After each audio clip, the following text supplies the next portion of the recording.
Hi lovely people, welcome to this video all about movement during perimenopause and menopause. I'm Laura, menopausal mum, proving you can thrive rather than just survive during perimenopause and menopause. And today I'm with Jill Fit, who's a personal trainer, and we're both going to be talking trainer to trainer about the importance of movement during this transition in a woman's life. And in fact, what we're saying can apply to several different age groups, including women who haven't necessarily hit perimenopause, because a lot of what we say is stuff that you should be doing in anticipation of heading into perimenopause and menopause. So before I even talk about the impact of movement at this stage, exercise, if it was packaged as a magic pill, we'd all take it. There are rafts of benefits to actually moving your body. The body was born to move, and we don't operate well when our body is stagnant and we don't move.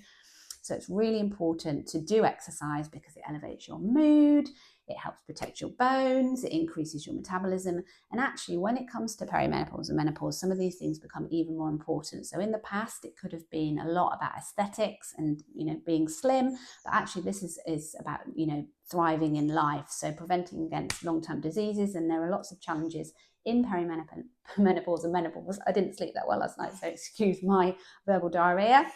But basically, there are lots of things going on in your body which we need to prevent against. Things like cardiovascular health, which increases as you get older. Things like fractures post-menopause, with the effects on bones. We also lose muscle mass year on year, 1% each year from the age of 30. So there are loads of reasons why we need to incorporate exercise at this stage of life.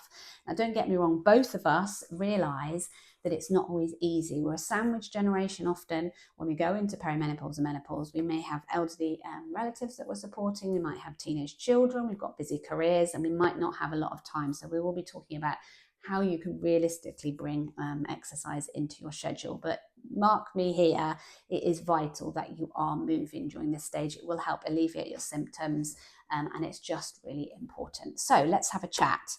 So welcome, Jill. Thank you for joining me. So obviously, during perimenopause and menopause, there's obviously some specific guidelines that we need to follow in terms of exercise. And I know there's some sort of national guidelines, but can you tell us what kind of program we should be looking at this stage of a woman's life? Yeah, absolutely. So if we start with what those NHS guidelines are, Yes, sure. and this is just for everyone, regardless of age. Yeah. It's the NHS recommends that you should do strength training twice a week, Mm-hmm. and also cardio that's either in the form of moderate activities, that's 150 minutes, or vigorous, which would be 75 minutes. So that's a really good starting point. Yeah, definitely. However, when it comes to women, as we get older, and particularly as we go into perimenopause and menopause, I would really shift that focus to strength training and be looking for minimum 2 to 3 times a week. And also really making that the foundation of your training. It's just so critical, as we've already touched on. Cardio absolutely continue to do it. That's super important for your heart health, but I would say make strength training a real foundation of your training schedule. Sure. And also we do need to think about flexibility as well. That is in there. And it can be hard to cover all of the different elements. But remember, this is about being able to get out of a chair, tie your shoelaces. So it does become about functional training. So I think what we both say, though, is that those are the guidelines, but moving in some capacity is at the core of it, and fitting in something and starting small.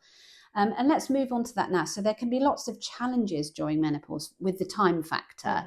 So what are some of your tips for women? Because this can be a real thing, can't it, in terms of starting a program? Yeah, I think that feeling of overwhelm can be very real. Yeah. We quite often want to do everything, and we want to do everything perfectly. Yeah. And then often end up just not doing anything at all because that's just not realistic. So I think what I would say is really just start small. Think about what is realistic, what can you fit into your lifestyle.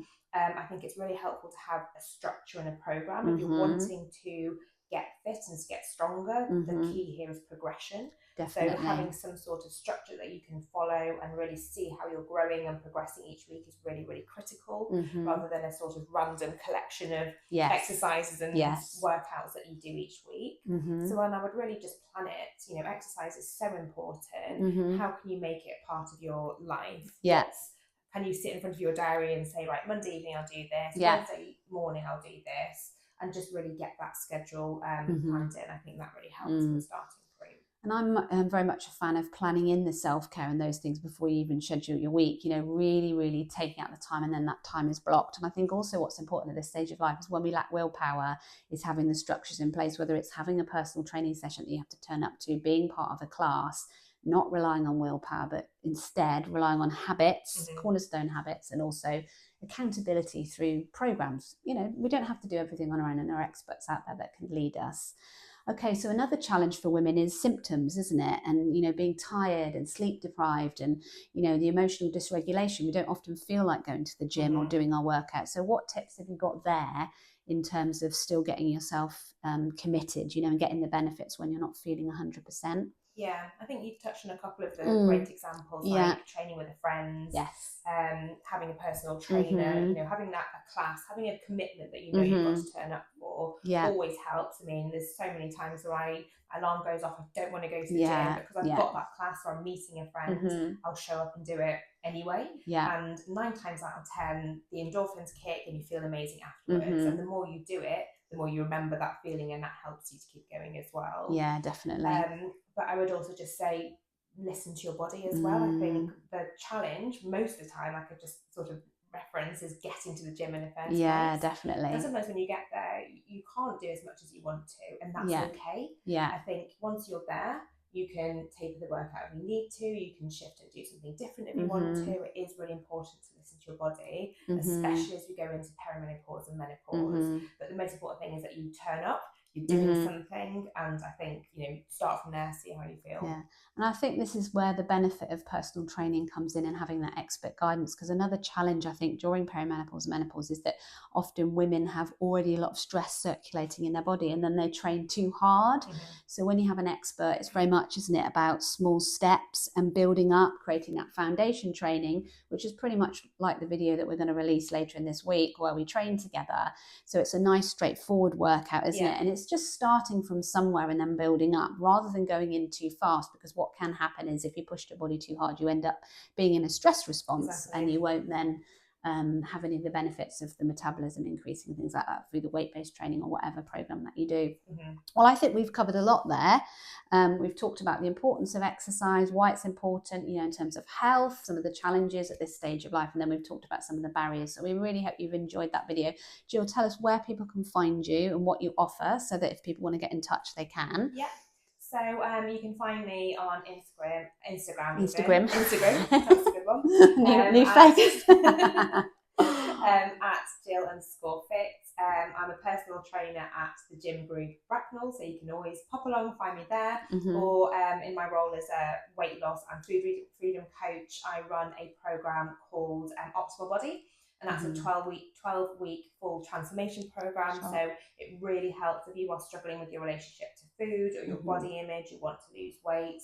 We'll get really deep into your mindset, behavioural change, and support you through that to get sustainable, lasting weight loss without the diets. I love that. And in actual fact, Jill and I met at a networking group, Working in Mums in Business, just plugging you there.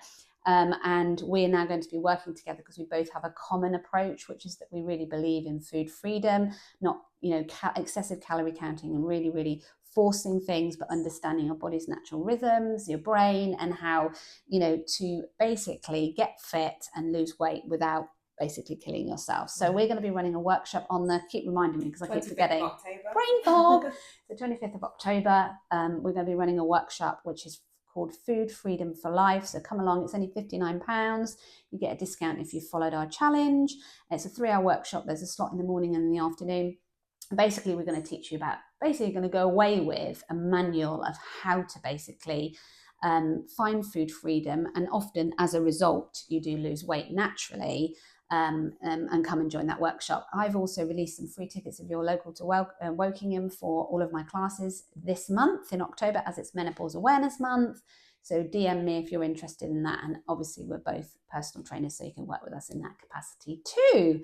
So that's all from us. We do hope that you've enjoyed that video and that you've got inspired to get moving during perimenopause and menopause. Have an amazing day. Take care.